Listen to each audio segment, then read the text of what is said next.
Hey guys, welcome to concept clear.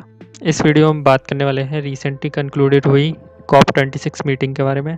तो आपको बताएंगे कि नेट ज़ीरो कार्बन का कॉन्सेप्ट क्या है, फिजिक्स के पूरे बैकग्राउंड के बारे में बात करेंगे कि कब से स्टार्ट हुई थी, कैसे कॉप 26 का गठन हुआ और इंडिया की क्या क्या कमिटमेंट की गई है कॉप 26 मीटिंग में। एग्ज़ाम पर्सपेक्टिव से ये टॉपिक काफ़ी इंपॉर्टेंट है क्योंकि रिसेंटली नरेंद्र मोदी ने एक नए कमिटमेंट भी करे हैं जिनको नाम दिया गया है पंचामृत। तो चलिए वीडियो स्टार्ट करते हैं। वीडियो स्टार्ट करने से पहले आप सभी के लिए एक क्वेश्चन है जिसका आंसर आप कमेंट सेक्शन में दे सकते हैं। Which of the following country is the carbon negative? Options हैं डेनमार्क, भूटान, ब्राज़ील या फिर ऑस्ट्रेलिया। सबसे पहले बैकग्राउंड की बात कर लेते हैं। क्लाइमेट चेंज से लड़ने के लिए बहुत सारी कंट्रीज़ ने इकट्ठा होकर 1992 में के ब्राज़ील के रियो डी जेनेरियो शहर में एक समिट की थी जिसको रियो समिट या अर्थ समिट के नाम से भी जाना जाता है। इसके अंदर 4 चीज़ें निकल के आई थी। पहली थी रियो डिक्लेरेशन। समिट में जो भी बातें या फिर कमिटमेंट की गई थी जो वो रियो डिक्लेरेशन में शामिल की गई। एजेंडा 21 जो 21st सेंचुरी में आगे हमारी क्लाइमेट चेंज को लेके क्या क्या एजेंडा होने वाले हैं उसको एजेंडा 21 में शामिल किया गया था। फॉरेस्ट प्रिंसिपल फॉरेस्ट कंजर्वेशन के लिए थी, जैसे अमेजोन के फॉरेस्ट हैं और जो पूरे वर्ल्ड में जो मेजर फॉरेस्ट हैं उनको कैसे कंजर्व किया जाए क्योंकि फॉरेस्ट काफ़ी ज़्यादा अमाउंट में ऑक्सीजन प्रोड्यूस करते हैं। और चौथी चीज़ थी यूएनएफसीसी की जो रूपरेखा है वो इसमें रख दी गई थी, पर यूएनएफसीसी का जो गठन हुआ था वो 21 मार्च 1994 को हो पाया था। और इसकी जो पहली मीटिंग हुई थी जो जिसको कॉन्फ्रेंस ऑफ पार्टीज़ बोलते हैं वो कि बर्लिन जो कि जर्मनी के बर्लिन शहर में 1995 में हो पाई थी। UNFCCC means United nation framework convention on climate change. इसके अंदर 197 मेंबर्स हैं और इसका टारगेट है कि जो प्री इंडस्ट्रियल लेवल से हमारा जो टेम्परेचर है वो 2 डिग्री से कम ही रखा जाए ताकि हमें ज़्यादा प्रॉब्लम ना आए क्लाइमेट चेंज को लेकर। और जो इसकी जो अभी रिसेंटली मीटिंग होने वाली है वो कॉप 26 मीटिंग है जो कि स्कॉटलैंड के ग्लासगो शहर में हो रही है। सबसे पहले हम ग्लासगो की लोकेशन देख लेते हैं। तो यहाँ पे इंग्लैंड, वेल्स और स्कॉटलैंड इनको मिला के बोलते हैं ब्रिटेन। और अगर हम इन तीनों कंट्रीज़ के साथ नॉर्दर्न आइलैंड को भी जोड़ लें तो इस पूरे टेरिटरी को बोलते हैं यूनाइटेड किंगडम। अब हम बात कर लेते हैं कॉप 26 के बारे में। तो इसमें जो मेजर कंट्रीज़ हैं जिनके लीडर्स ने पार्टिसिपेट नहीं किया वो है चाइना, टर्की, रशिया। इसको लेकर काफ़ी इन कंट्रीज़ का क्रिटिसिज्म भी हो रहा है कि ये क्लाइमेट चेंज को लेकर सीरियस नहीं है। इसमें टारगेट रखा गया है कि हमें नेट ज़ीरो इमिशन या कार्बन न्यूट्रलिटी अचीव करनी है बाय 2050। सबसे पहले हम समझते हैं कि कार्बन न्यूट्रलिटी का मतलब क्या है या नेट ज़ीरो का इमिशन का मतलब क्या है। नेट ज़ीरो इमिशन माने जितना हम कार्बन प्रोड्यूस कर रहे हैं अगर हम इतना एब्जॉर्ब कर लेते हैं तो उसको बोलते हैं नेट ज़ीरो इमिशन। इसका ये मतलब नहीं है कि इमिशन होगा ही नहीं। ह्यूमन जब एक्टिविटी करेंगे तो इमिशन तो होगा ही। हम व्हीकल्स चलाएंगे, फैक्ट्री चलाएंगे तो कार्बन तो निकलेगा ही, पर हम ज़्यादा से ज़्यादा फॉरेस्टेशन करके उसको हम एब्जॉर्ब कर लेते हैं तो उसका मतलब है नेट ज़ीरो इमिशन।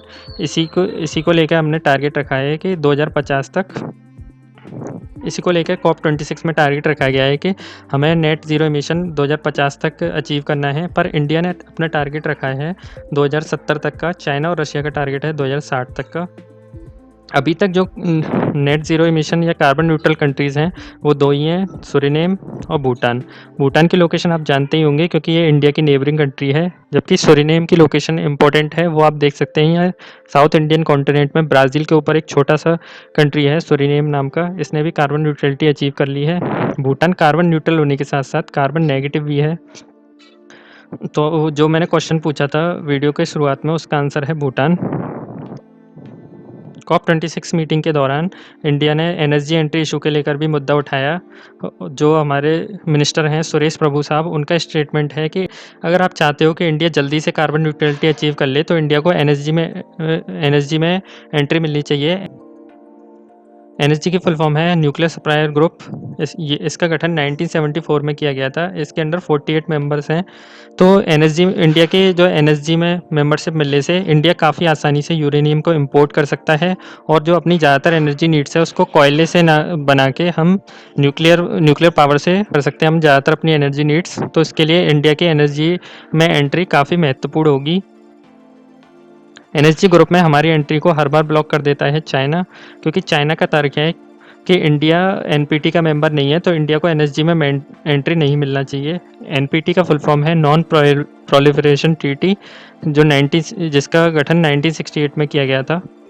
ये केवल 5 ही कंट्री को अलाउ करती है न्यूक्लियर वेपन पजेस करने के लिए, यूके, यूएसए, फ्रांस, चाइना और रशिया, और इनको प्रोहिबिट भी करती है कि ये किसी और कंट्री को अपनी टेक्नोलॉजी ट्रांसफ़र ना करें।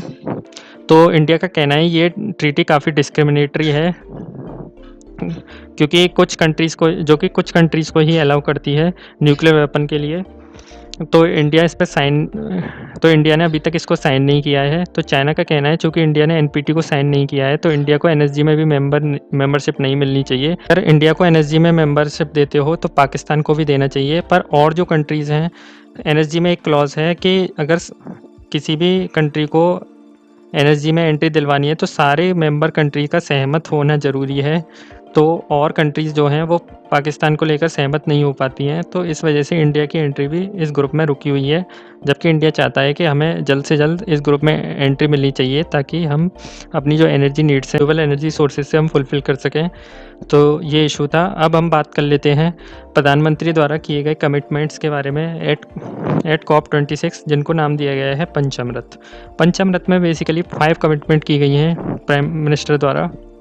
इसमें जो पहली कमिटमेंट है वो है कि